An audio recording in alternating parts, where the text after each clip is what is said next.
Blackstone Audio presents The Politically Incorrect Guide to the Founding Fathers by Brion McClanahan, Ph.D.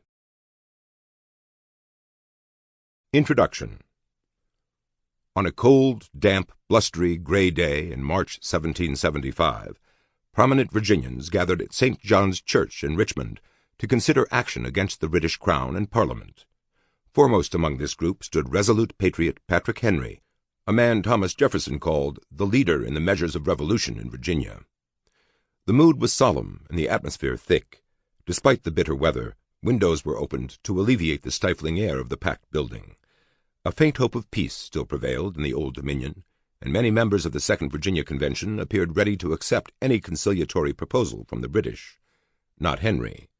After offering a series of resolutions that moved Virginia closer to war with Britain, Henry delivered a speech on the illusions of hope that became a battle cry for a new republic. He said, "I know not what course others may take, but as for me, give me liberty or give me death." It used to be that students not only knew this line, they knew the speech and its context. They knew that Henry was a devout Christian, that the Second Virginia Convention met in the oldest established church in Richmond, and that Henry's belief in liberty stemmed from the assumed birthright of a free-born Englishman.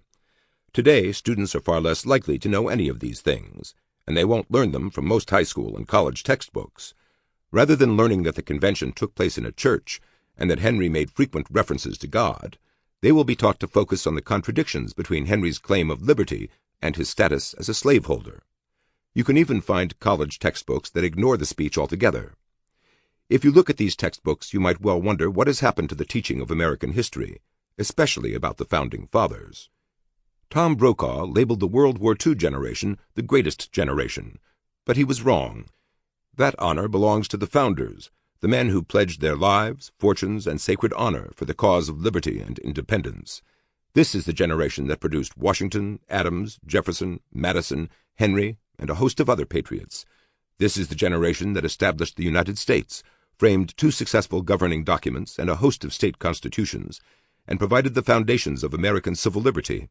This is the generation that gave us the greatest political thinkers and constitutional scholars in American history, from Jefferson and Madison to John Taylor and St. George Tucker. The founding generation has no equal, and it deserves to be rescued from politically correct textbooks, teachers, and professors who want to dismiss the founders as a cadre of dead, white, sexist, slaveholding males.